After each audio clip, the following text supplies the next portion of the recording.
Part 1. Chiba City Blues. 1. The sky above the port was the color of television, tuned to a dead channel. "It's not like I'm using," Case heard someone say as he shouldered his way through the crowd around the door of the chat. "It's like my body's developed this massive drug deficiency." It was a sprawl voice and a sprawl joke. The Chatsubo was a bar for professional expatriates. You could drink there for a week and never hear two words in Japanese. Rats was tending bar, his prosthetic arm jerking monotonously as he filled a tray of glasses with draft Kirin. He saw Case and smiled, his teeth a webwork of East European steel and brown decay.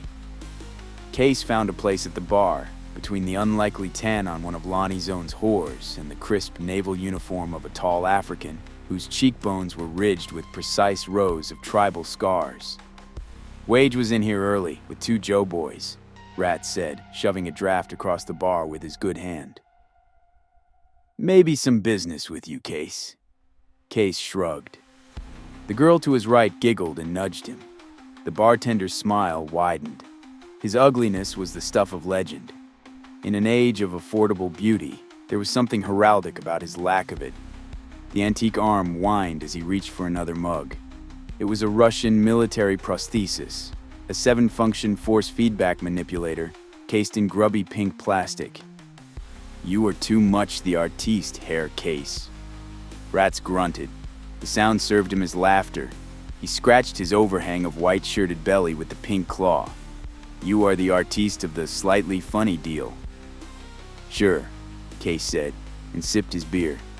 "Somebody's got to be funny around here. Sure the fuck isn't you." The whore's giggle went up an octave. "Isn't you either, sister, so you vanish, okay? Zone, he's a close personal friend of mine." She looked Case in the eye and made the softest possible spitting sound, her lips barely moving. But she left. "Jesus," Case said. "What kind of creep joint you running here?" "Man can't have a drink." "Ha," Rat said, swabbing the scarred wood with a rag. "Zone shows a percentage. You I let work here for entertainment value." As Case was picking up his beer, one of those strange instants of silence descended, as though 100 unrelated conversations had simultaneously arrived at the same pause. Then the whore's giggle rang out, tinged with a certain hysteria. Rats grunted. An angel passed. "The Chinese," bellowed a drunken Australian. "Chinese bloody invented nerve splicing. Give me the mainland for a nerve job any day. Fix you right, mate." "Now that," Case said to his glass, all his bitterness suddenly rising in him like bile, "that is so much bullshit." The Japanese had already forgotten more neurosurgery than the Chinese had ever known. The black clinics of Chiba were the cutting edge, whole bodies of technique supplanted monthly, and still they couldn't repair the damage he'd suffered in that Memphis hotel.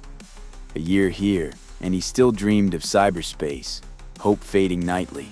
All the speed he took, all the turns he'd taken and the corners he'd cut in Night City, and still he'd see the matrix in his sleep, bright lattices of logic unfolding across that colorless void. The sprawl was a long, strange way home over the Pacific now, and he was no console man, no cyberspace cowboy, just another hustler trying to make it through.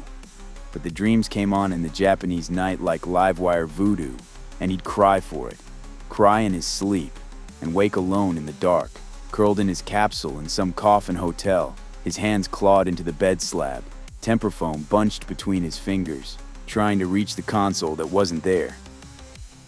"I saw your girl last night," Rat said, passing Case his second Kirin. "Don't have one," he said, and drank. "Miss Linda Lee." Case shook his head. "No girl, nothing, only biz, friend artiste, dedication to commerce."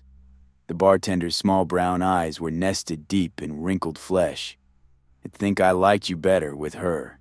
You laughed more. Now some night you get maybe too artistic. You wind up in the clinic tanks. Spare parts. You're breaking my heart, Rats." He finished his beer, paid and left, High, narrow shoulders hunched beneath the rain-stained khaki nylon of his windbreaker. Threading his way through the Ninsei crowds, he could smell his own stale sweat. Case was 24. At 22, he'd been a cowboy, a rustler, one of the best in the sprawl. He'd been trained by the best, by McCoy Pauly and Bobby Quine, legends in the biz. He'd operated on an almost permanent adrenaline high, a byproduct of youth and proficiency, jacked into a custom cyberspace deck that projected his disembodied consciousness into the consensual hallucination that was the Matrix. A thief, he'd worked for other, wealthier thieves, employers who provided the exotic software required to penetrate the bright walls of corporate systems, opening windows into rich fields of data. He'd made the classic mistake, the one he'd sworn he'd never make. He stole from his employers. He kept something for himself and tried to move it through a fence in Amsterdam. He still wasn't sure how he'd been discovered, not that it mattered now. He'd expected to die then, but they only smiled. Of course he was welcome, they told him, welcome to the money. And he was going to need it, because still smiling, they were going to make sure he never worked again.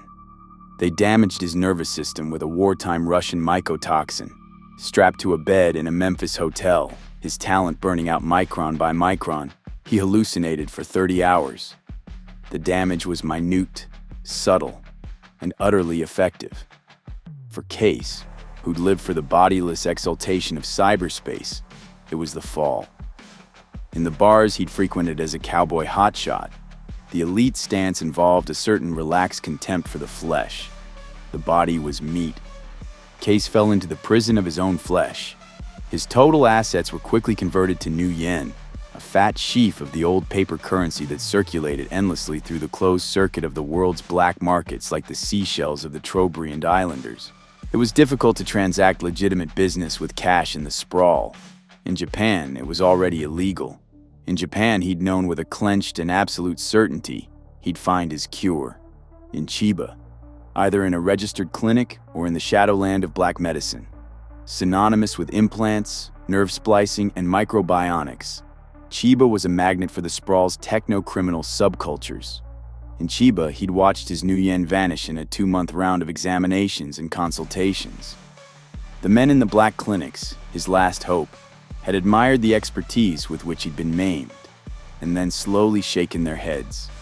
Now he slept in the cheapest coffins, the ones nearest the port, beneath the quartz halogen floods that lit the docks all night like vast stages, where you couldn't see the lights of Tokyo for the glare of the television sky.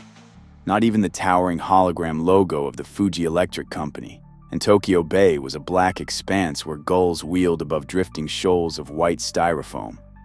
Behind the port lay the city, factory domes dominated by the vast cubes of corporate arcologies. Port and city were divided by a narrow borderland of older streets, an area with no official name. Night City, with Ninsei its heart. By day, the bars down Ninsei were shuttered and featureless. The neon dead, the holograms inert, waiting under the poisoned silver sky. 2 blocks west of the Chat, in a tea shop called the Jaredith, Case washed down the night's first pill with a double espresso. It was a flat pink octagon, a potent species of Brazilian Dex he bought from one of Zone's girls. The Jare was walled with mirrors, each panel framed in red neon. At first, finding himself alone in Chiba, with little money and less hope of finding a cure, he'd gone into a kind of terminal overdrive, hustling fresh capital with a cold intensity that had seemed to belong to someone else. In the first month, he'd killed 2 men and a woman over sums that a year before would have seemed ludicrous. Ninsei wore him down until the street itself came to seem the externalization of some death wish, some secret poison he hadn't known he carried. Night City was like a deranged experiment in social Darwinism, designed by a bored researcher who kept one thumb permanently on the fast-forward button. Stop hustling and you sank without a trace, but move a little too swiftly and you'd break the fragile surface tension of the black market. Either way, you were gone, with nothing left of you but some vague memory in the mind of a fixture like rats, though heart or lungs or kidneys might survive in the service of some stranger with new yen for the clinic tanks. Biz here was a constant subliminal hum, and death the accepted punishment for laziness, carelessness, lack of grace, the failure to heed the demands of an intricate protocol. Alone at a table in the Jar de Teeth, with the octagon coming on, pinheads of sweat starting from his palms, suddenly aware of each tingling hair on his arms and chest, Case knew that at some point, he'd started to play a game with himself. A very ancient one that has no name, a final solitaire. He no longer carried a weapon, no longer took the basic precautions. He ran the fastest, loosest deals on the street, and he had a reputation for being able to get whatever you wanted. A part of him knew that the arc of his self-destruction was glaringly obvious to his customers, who grew steadily fewer, but that same part of him basked in the knowledge that it was only a matter of time. And that was the part of him, smug in its expectation of death, that most hated the thought of Linda Lee. He'd found her, one rainy night, in an arcade. Under bright ghosts burning through a blue haze of cigarette smoke, holograms of Wizard's Castle, Tank War Europa, the New York skyline. And now he remembered her that way, her face bathed in restless laser light, features reduced to a code, her cheekbones flaring scarlet as Wizard's Castle burned, forehead drenched with azure when Munich fell to the tank war, mouth touched with hot gold as a gliding cursor struck sparks from the wall of a skyscraper canyon. He was riding high that night, with a brick of Wage's ketamine on its way to Yokohama and the money already in his pocket. He'd come in out of the warm rain that sizzled across the Ninsei pavement, and somehow she'd been singled out for him, one face out of the dozens who stood at the consoles, lost in the game she played. The expression on her face, then, had been the one he'd seen, hours later, on her sleeping face in a portside coffin, her upper lip like the line children draw to represent a bird in flight. Crossing the arcade to stand beside her, high on the deal he'd made, he saw her glance up, gray eyes rimmed with smudged black paint stick. Eyes of some animal pinned in the headlights of an oncoming vehicle. Their night together stretching into a morning, into tickets at the hoverport in his first trip across the bay. The rain kept up, falling along Harajuku, beating on her plastic jacket, the children of Tokyo trooping past the famous boutiques in white loafers and cling-wrap capes, until she'd stood with him in the midnight clatter of a pachinko parlor and held his hand like a child. It took a month for the gestalt of drugs and tension he moved through to turn those perpetually startled eyes into wells of reflexive need. He'd watched her personality fragment, calving like an iceberg, splinters drifting away, and finally he'd seen the raw need, the hungry armature of addiction. He'd watched her track the next hit with a concentration that reminded him of the mantises they sold in stalls along Shiga, beside tanks of blue mutant carp and crickets caged in bamboo. He stared at the black ring of grounds in his empty cup. It was vibrating with the speed he'd taken. The brown laminate of the tabletop was dull with a patina of tiny scratches. With the decks mounting through his spine, he saw the countless random impacts required to create a surface like that. The jar was decorated in a dated, nameless style from the previous century, an uneasy blend of Japanese traditional and pale Milanese plastics, but everything seemed to wear a subtle film, as though the bad nerves of a million customers had somehow attacked the mirrors and the once glossy plastics, leaving each surface fogged with something that could never be wiped away. "Hey, Case. Good buddy." He looked up, met gray eyes ringed with paint stick. She was wearing faded French orbital fatigues and new white sneakers. "I've been looking for you, man." She took a seat opposite him, her elbows on the table.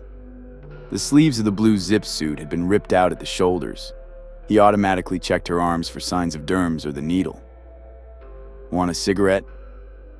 She dug a crumpled pack of Yeheyuan filters from an ankle pocket and offered him one. He took it, let her light it with a red plastic tube. "You sleepin'? Okay, Case? You look tired." Her accent put her south along the sprawl toward Atlanta. The skin below her eyes was pale and unhealthy looking, but the flesh was still smooth and firm. She was 20. New lines of pain were starting to etch themselves permanently at the corners of her mouth.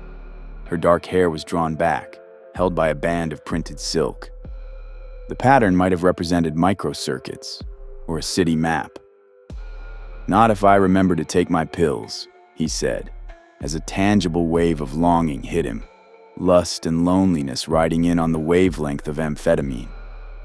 He remembered the smell of her skin in the overheated darkness of a coffin near the port, her fingers locked across the small of his back.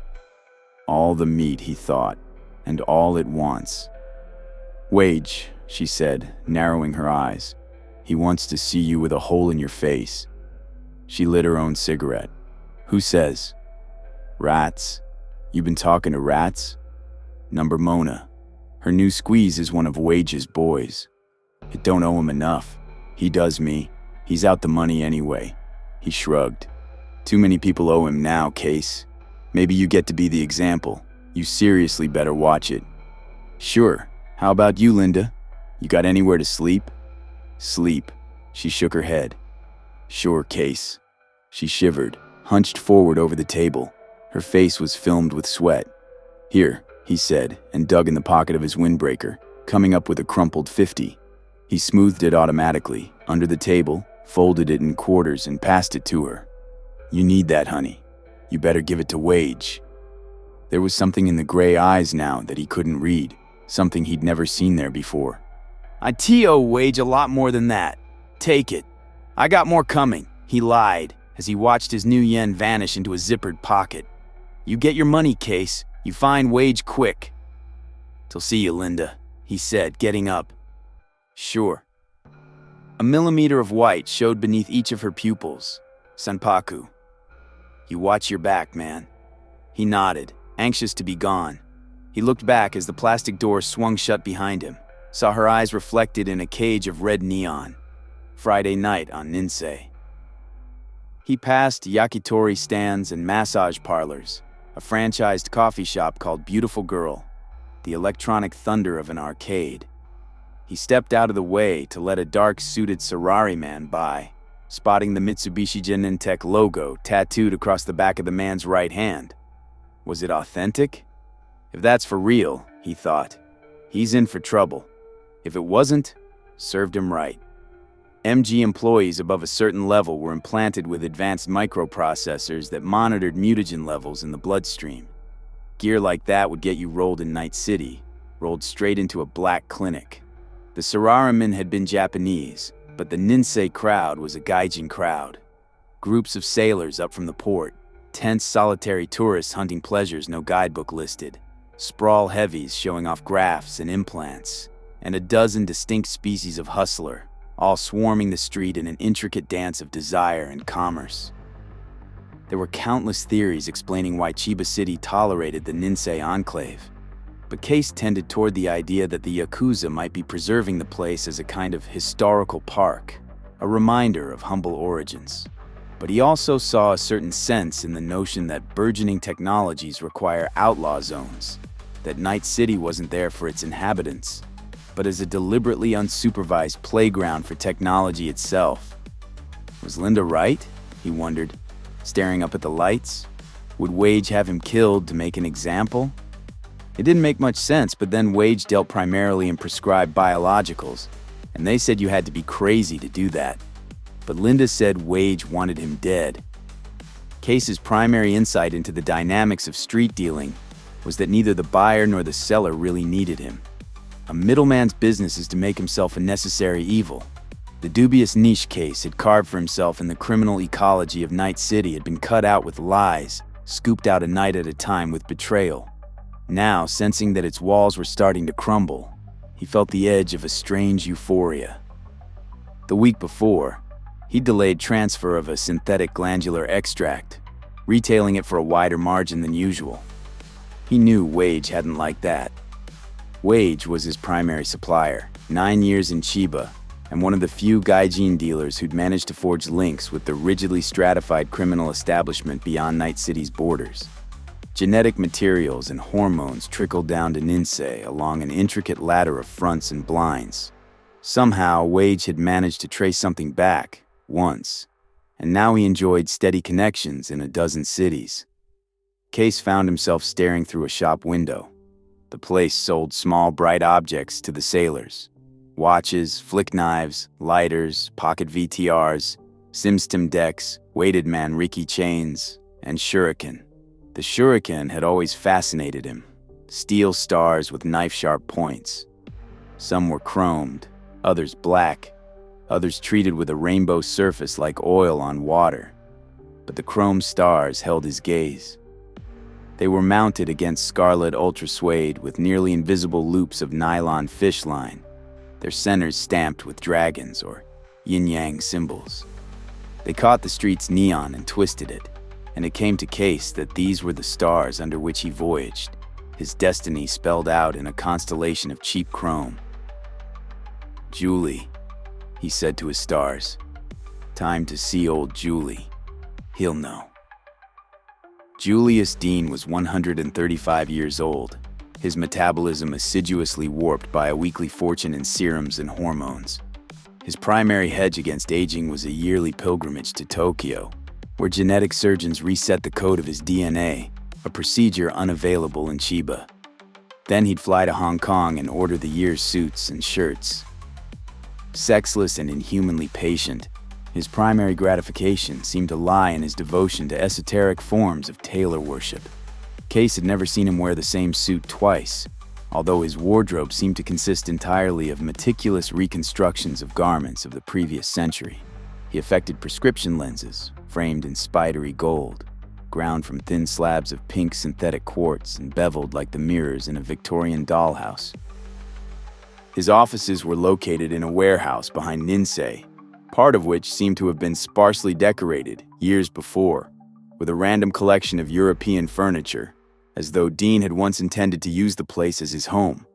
Neo-Aztec bookcases gathered dust against one wall of the room where Case waited. A pair of bulbous Disney-styled table lamps perched awkwardly on a low Kandinsky-look coffee table in scarlet lacquered steel. A dolly clock hung on the wall between the bookcases, its distorted face sagging to the bare concrete floor. Its hands were holograms that altered to match the convolutions of the face as they rotated, but it never told the correct time. The room was stacked with white fiberglass shipping modules that gave off the tang of preserved ginger. "You seem to be clean, old son," said Dean's disembodied voice. "Do come in." Magnetic bolts thudded out of position around the massive imitation rosewood door to the left of the bookcases. Julius Dean Import-Export was lettered across the plastic in peeling self-adhesive capitals. If the furniture scattered in Dean's makeshift foyer suggested the end of the past century, the office itself seemed to belong to its start. Dean's seamless pink face regarded Case from a pool of light, cast by an ancient brass lamp with a rectangular shade of dark green glass. The importer was securely fenced behind a vast desk of painted steel, flanked on either side by tall drawered cabinets made of some sort of pale wood. The sort of thing, Case supposed, that had once been used to store written records of some kind. The desktop was littered with cassettes, scrolls of yellowed printout, and various parts of some sort of clockwork typewriter, a machine Dean never seemed to get around to reassembling. "What brings you around, boyo?" Dean asked, offering Case a narrow bonbon wrapped in blue and white checked paper. "Try one. Ting ting jahe. The very best." Case refused the ginger, took a seat in a yawing wooden swivel chair, and ran a thumb down the faded seam of one black jeans leg. "Julie, I hear Wage wants to kill me." "Ah, well then. And where did you hear this, if I may?" People, Dean said around a ginger bonbon. "What sort of people?" "Friends." Case nodded. "Not always that easy to know who your friends are, is it?" "I do owe him a little money, Dean." "He say anything to you?" "Haven't been in touch of late." Then he sighed. "If I did know, of course, I might not be in a position to tell you. Things being what they are, you understand." "Things? He's an important connection, Case." "Yeah. He want to kill me, Julie?" "Not that I know of." Dean shrugged. They might have been discussing the price of ginger. "If it proves to be an unfounded rumor, old son, you come back in a week or so, and I'll let you in on a little something out of Singapore." "Out of the Nanhai Hotel, Bencoolen Street?" Loose lips, old son. Dean grinned. The steel desk was jammed with a fortune in debugging gear. Be seeing you, Julie. I'll say hello to Wage. Dean's fingers came up to brush the perfect knot in his pale silk tie. He was less than a block from Dean's office when it hit. The sudden cellular awareness that someone was on his ass, and very close. The cultivation of a certain tame paranoia was something Case took for granted. The trick lay in not letting it get out of control. But that could be quite a trick. Behind a stack of octagons. He fought the adrenaline surge and composed his narrow features in a mask of bored vacancy, pretending to let the crowd carry him along.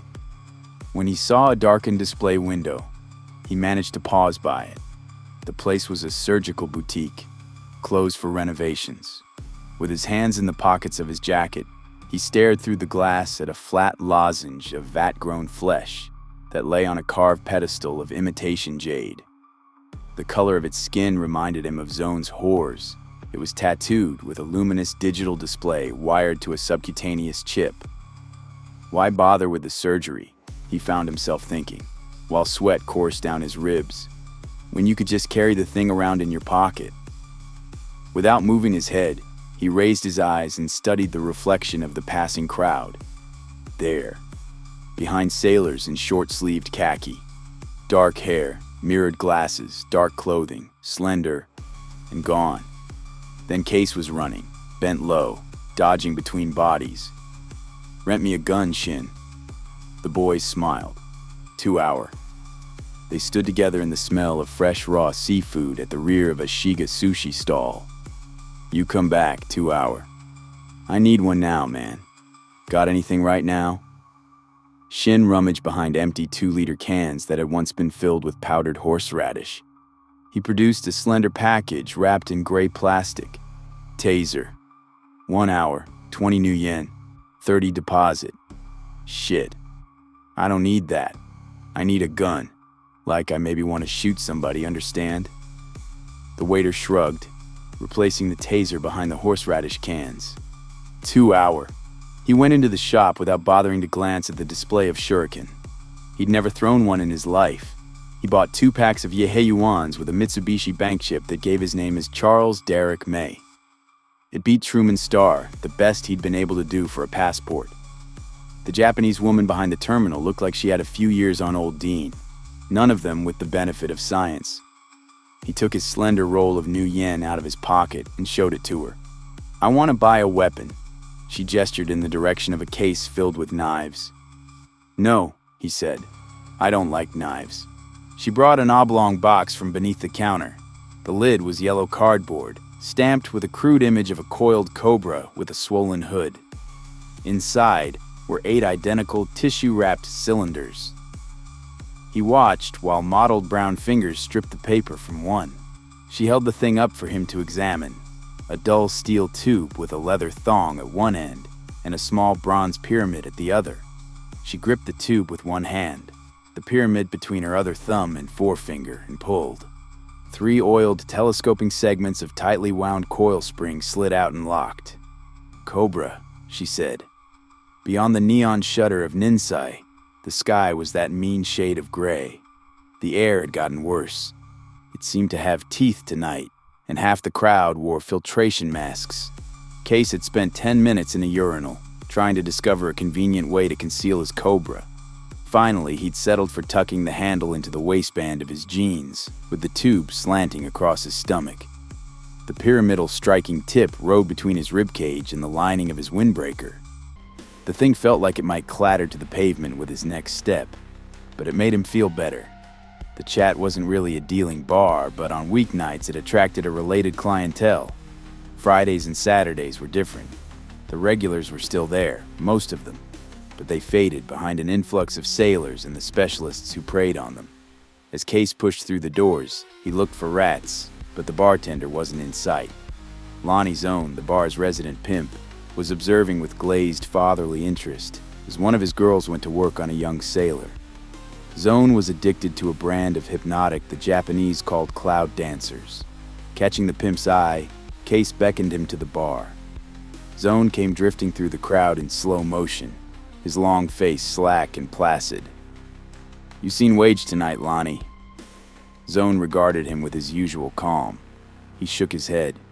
"You sure, man? Maybe in the Namban. Maybe 2 hours ago. Got some Joe boys with him. One of them thin, dark hair, maybe a black jacket." "No," Zone said at last. His smooth forehead creased to indicate the effort it cost him to recall so much pointless detail. "Big boys, graph tees." Zone's eyes showed very little white and less iris. Under the drooping lids, his pupils were dilated and enormous. He stared into Case's face for a long time, then lowered his gaze. He saw the bulge of the steel whip. "Cobra," he said, and raised an eyebrow. "You want to fuck somebody up?" "See you, Lonnie." Case left the bar. His tail was back. He was sure of it. He felt a stab of elation, the octagons and adrenaline mingling with something else. "You're enjoying this," he thought. "You're crazy." Because, in some weird and very approximate way, it was like a run in the Matrix. Get just wasted enough, find yourself in some desperate but strangely arbitrary kind of trouble. And it was possible to see Ninsei as a field of data, the way the Matrix had once reminded him of proteins linking to distinguished cell specialties. Then you could throw yourself into a high-speed drift and skid, totally engaged but set apart from it all. And all around you the dance of biz, information interacting, data made flesh in the mazes of the black market. Go it, Case, he told himself. Suck 'em in. Last thing they'll expect. He was half a block from the games arcade where he'd first met Linda Lee. He bolted across Ninsei, scattering a pack of strolling sailors. One of them screamed after him in Spanish. Then he was through the entrance, the sound crashing over him like surf, subsonics throbbing in the pit of his stomach. Someone scored a 10-megaton hit on Tank War Europa, a simulated airburst drowning the arcade in white sound as a lurid hologram fireball mushroomed overhead. He cut to the right and loped up a flight of unpainted chipboard stairs. He'd come here once with Wage to discuss a deal in prescribed hormonal triggers with a man called Matsuga. He remembered the hallway, its stained matting, the row of identical doors leading to tiny office cubicles. One door was open now. A Japanese girl in a sleeveless black t-shirt glanced up from a white terminal. Behind her head, a travel poster of Greece, Aegean blue splashed with streamlined ideograms. Get your security up here, Case told her. Then he sprinted down the corridor, out of her sight. The last two doors were closed and, he assumed, locked. He spun and slammed the sole of his nylon running shoe into the blue lacquered composition door at the far end. It popped, cheap hardware failing from the splintered frame. Darkness there, the white curve of a terminal housing. Then he was on the door to its right, both hands around the transparent plastic knob, leaning in with everything he had. Something snapped, and he was inside.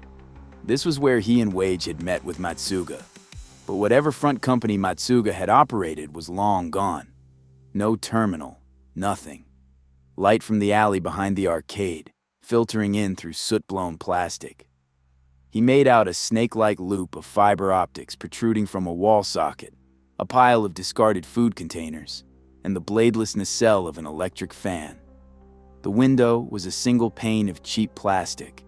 He shrugged out of his jacket, bundled it around his right hand, and punched. It split, requiring 2 more blows to free it from the frame. Over the muted chaos of the games, an alarm began to cycle, triggered either by the broken window or by the girl at the head of the corridor. Case turned, pulled his jacket on, and flicked the Cobra to full extension. With the door closed, he was counting on his tail to assume he'd gone through the one he'd kicked half off its hinges. The Cobra's bronze pyramid began to bob gently, the spring steel shaft amplifying his pulse. Nothing happened. There was only the surging of the alarm, the crashing of the games, his heart hammering. When the fear came, it was like some half-forgotten friend. Not the cold, rapid mechanism of the deck's paranoia, but simple animal fear. He'd lived for so long on a constant edge of anxiety that he'd almost forgotten what real fear was. This cubicle was the sort of place where people died. He might die here. They might have guns. A crash from the far end of the corridor. A man's voice, shouting something in Japanese. A scream, shrill terror. Another crash, and footsteps, unhurried, coming closer. Passing his closed door, pausing for the space of 3 rapid beats of his heart, and returning. 1, 2, 3. A boot heel scraped the matting.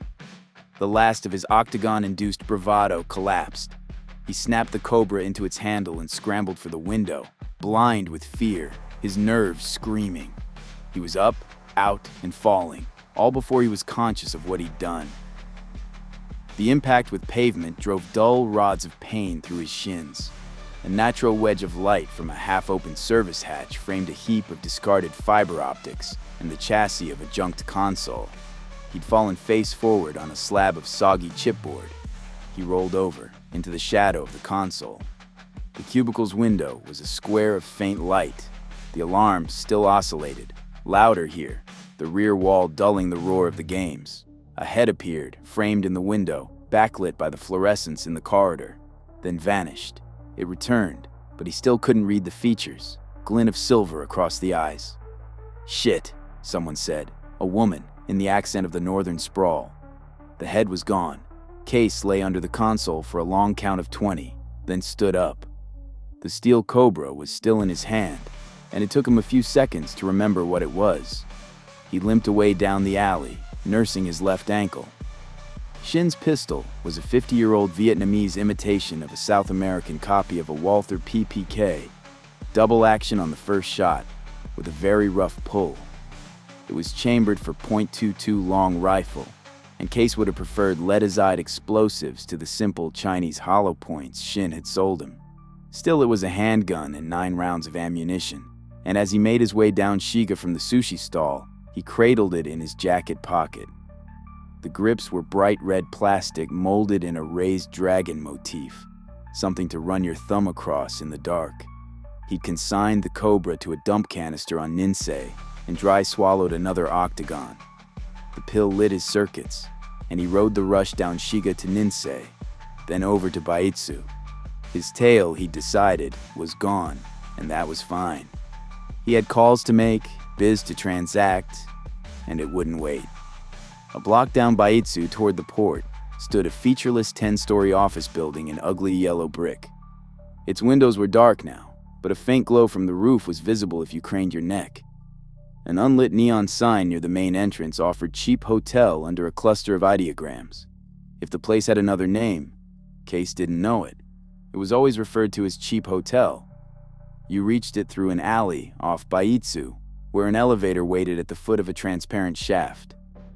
The elevator, like cheap hotel, was an afterthought, lashed to the building with bamboo and epoxy. Case climbed into the plastic cage and used his key, an unmarked length of rigid magnetic tape. Case had rented a coffin here on a weekly basis since he'd arrived in Chiba, but he'd never slept in cheap hotel. He slept in cheaper places. The elevator smelled of perfume and cigarettes. The sides of the cage was scratched and thumb-smudged. As it passed the 5th floor, he saw the lights of Ninsei. He drummed his fingers against the pistol grip as the cage slowed with a gradual hiss.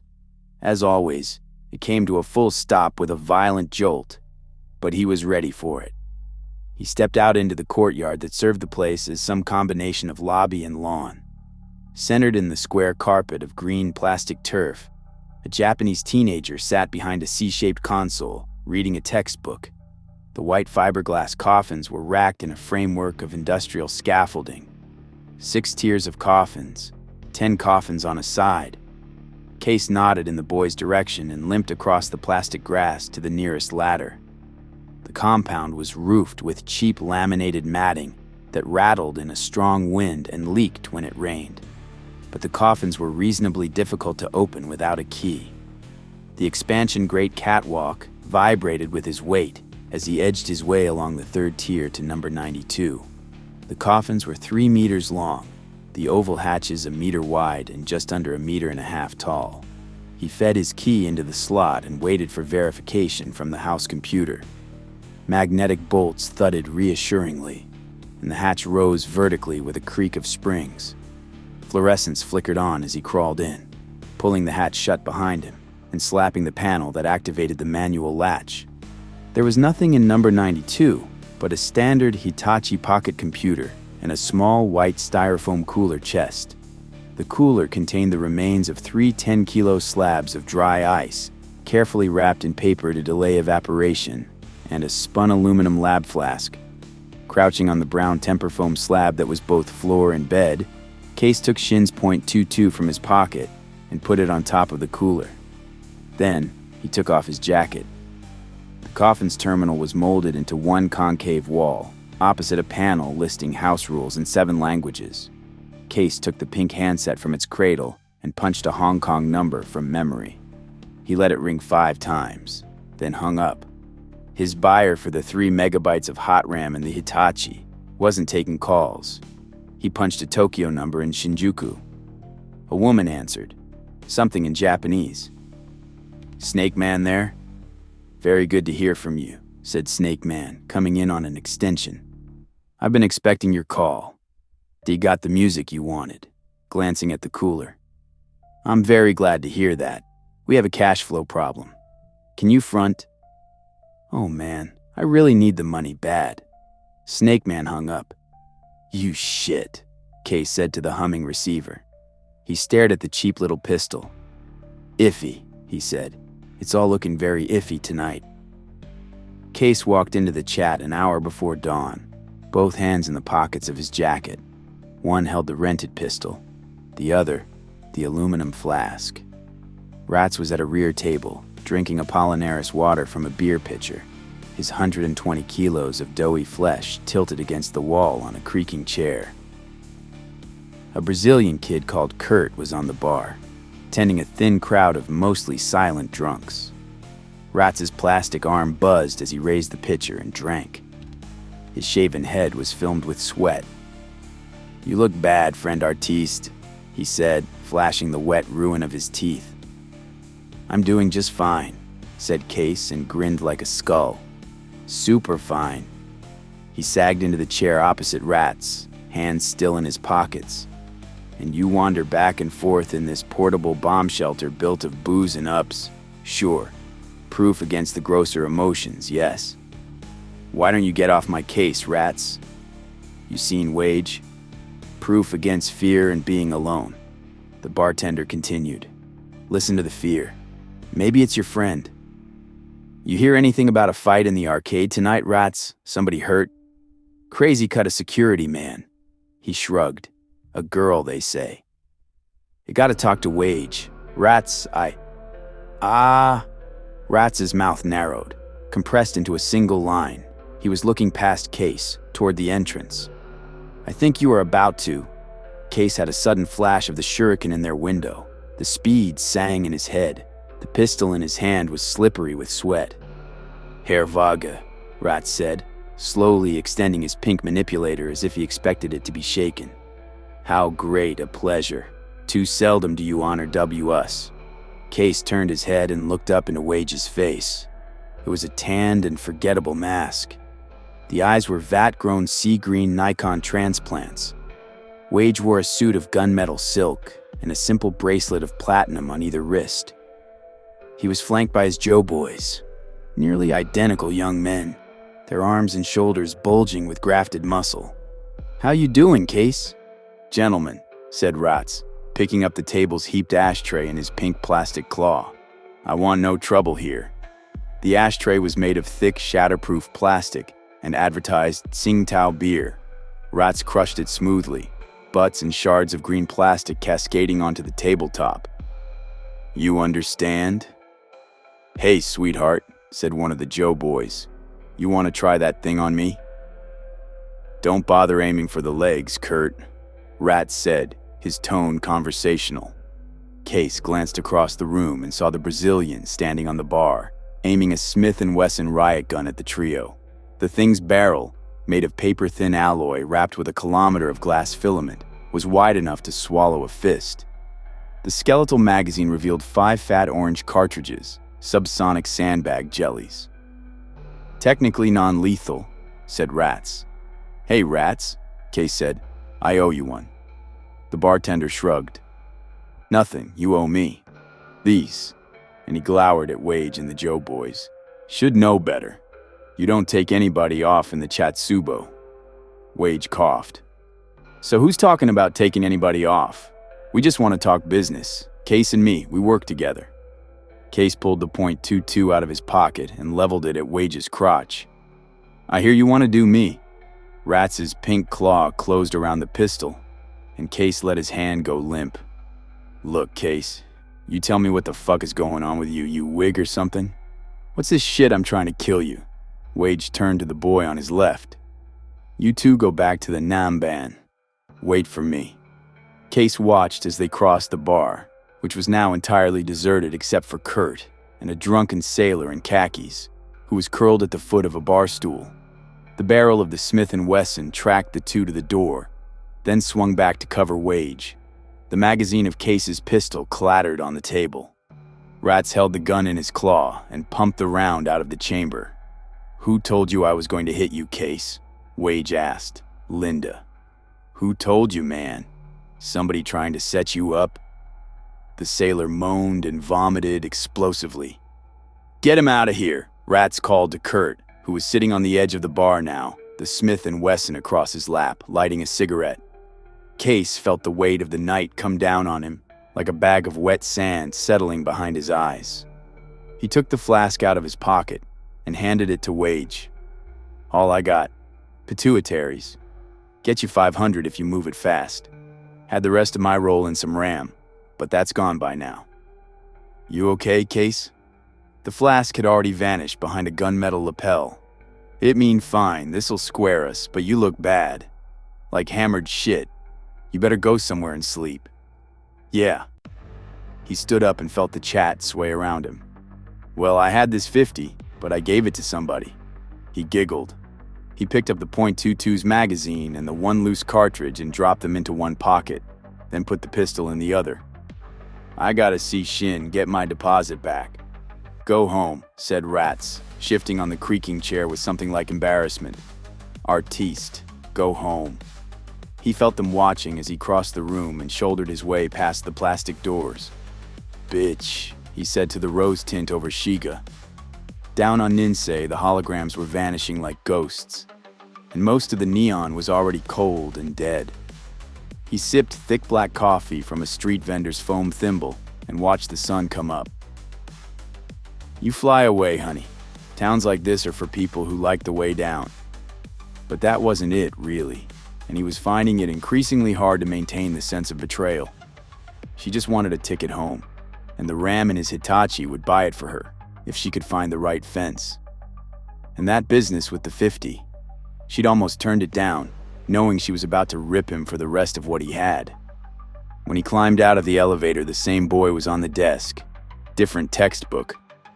Good buddy, Case called across the plastic turf. You don't need to tell me. I know already. Pretty lady came to visit, said she had my key. Nice little tip for you. Say 50 new ones? The boy put down his book. Woman, Case said, and drew a line across his forehead with his thumb. Silk. He smiled broadly. The boy smiled back, nodded. Thanks, asshole, Case said. On the catwalk, he had trouble with the lock. She'd messed it up somehow when she'd fiddled it, he thought. Beginner. He knew where to rent a black box that would open anything in cheap hotel. Fluorescence came on as he crawled in. Close the hatch real slow, friend. You still got that Saturday night special you rented from the waiter? She sat with her back to the wall, at the far end of the coffin. She had her knees up, resting her wrists on them. The pepperbox muzzle of a flechette pistol emerged from her hands. That you in the arcade? He pulled the hatch down. Where's Linda? Hit that latch switch. He did. That your girl? Linda? He nodded. She's gone. Took your Hitachi. Real nervous kid. What about the gun, man? She wore mirrored glasses. Her clothes were black, the heels of black boots deep in the temper foam. I took it back to Shin, got my deposit. Sold his bullets back to him for half what I paid. You want the money? No. Want some dry ice? All I got right now. What got into you tonight? Why'd you pull that scene at the arcade? I had to mess up. This rent-a-cop came after me with nunchucks. Linda said you were gonna kill me. Linda said, I never saw her before I came up here. You aren't with Wage. She shook her head. He realized that the glasses were surgically inset, sealing her sockets. The silver lenses seemed to grow from smooth, pale skin above her cheekbones, framed by dark hair cut in a rough shag. The fingers curled around the Fletcher were slender, white, tipped with polished burgundy. The nails looked artificial. I think you screwed up, Case. I showed up and you just fit me right into your reality picture. So what do you want, lady? He sagged back against the hatch. You. One live body. Brain still somewhat intact. Molly. Case. My name's Molly. I'm collecting you for the man I work for. Just wants to talk is all. Nobody wants to hurt you. That's good. Except I do hurt people sometimes, Case. I guess it's just the way I'm wired. She wore tight black glove leather jeans and a bulky black jacket cut from some matte fabric that seemed to absorb light. If I put this dart gun away, will you be easy, Case? You look like you like to take stupid chances. Hey, I'm very easy. I'm a pushover, no problem. That's fine, man.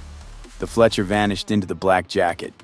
Because you try to fuck around with me, you'll be taking one of the stupidest chances of your whole life. She held out her hands, palms up, the white fingers slightly spread, and with a barely audible click, 10 double-edged 4-centimeter scalpel blades slid from their housings beneath the burgundy nails. She smiled. The blades slowly withdrew. After a year of coffins, the room on the 25th floor of the Chiba Hilton seemed enormous. It was 10 meters by 8, half of a suite. A white brawn coffee maker steamed on a low table by the sliding glass panels that opened onto a narrow balcony. Get some coffee in you. Look like you need it. She took off her black jacket. The Fletcher hung beneath her arm in a black nylon shoulder rig. She wore a sleeveless gray pullover with plain steel zips across each shoulder. Bulletproof. Case decided, slopping coffee into a bright red mug. His arms and legs felt like they were made out of wood. Case. He looked up, seeing the man for the first time. My name is Armitage. The dark robe was open to the waist, the broad chest hairless and muscular, the stomach flat and hard. Blue eyes so pale they made Case think of bleach. Sun's up, Case. This is your lucky day, boy. Case whipped his arm sideways, and the man easily ducked the scalding coffee, brown stain running down the imitation rice paper wall. He saw the angular gold ring through the left lobe. Special Forces. The man smiled. Get your coffee, Case, Molly said. You're okay, but you're not going anywhere till Armitage has his say. She sat cross-legged on a silk futon and began to field strip the Fletcher without bothering to look at it. Twin mirrors tracking as he crossed to the table and refilled his cup. Too young to remember the war, aren't you, Case? Armitage ran a large hand back through his cropped brown hair. A heavy gold bracelet flashed on his wrist. Leningrad, Kiev, Siberia. We invented you in Siberia, Case. What's that supposed to mean? Screaming Fist, Case, you've heard the name. Some kind of run, wasn't it? Tried to burn this Russian nexus with virus programs. Yeah, I heard about it. And nobody got out. He sensed abrupt tension. Armitage walked to the window and looked out over Tokyo Bay. That isn't true. One unit made it back to Helsinki, Case. Case shrugged, sipped coffee. You're a console cowboy. The prototypes of the programs you used to crack industrial banks were developed for Screaming Fist, for the assault on the Kirinsk computer nexus. Basic module was a Nightwing microlight, a pilot, a matrix deck, a jockey. We were running a virus called Mole. The Mole series was the first generation of real intrusion programs. Icebreakers, Case said over the rim of the red mug. Ice from ice, intrusion countermeasures electronics. Problem is, mister, I'm no jockey now, so I think I'll just be going. 'T was there, Case. I was there when they invented your kind. You got zip to do with me and my kind buddy. You're rich enough to hire expensive razor girls to haul my ass up here is all. I'm never gonna punch any deck again. Not for you or anybody else. He crossed to the window and looked down. That's where I live now. Our profile says you're trying to con the street into killing you when you're not looking. Profile? We've built up a detailed model, bought a go-to for each of your aliases, and ran the skim through some military software. You're suicidal, Case. The model gives you a month on the outside, and our medical projection says you'll need a new pancreas inside a year. We. He met the faded blue eyes. We who? What would you say if I told you we could correct your neural damage, Case? Armitage suddenly looked at Case as if he were carved from a block of metal, inert, enormously heavy. A statue. He knew now that this was a dream, and that soon he'd wake. Armitage wouldn't speak again. Case's dreams always ended in these freeze frames, and now this one was over. What would you say, Case? Case looked out over the bay and shivered. I'd say you were full of shit. Armitage nodded. Then I'd ask what your terms were. Not very different than what you're used to, Case. Let the man get some sleep, Armitage, Molly said from her futon.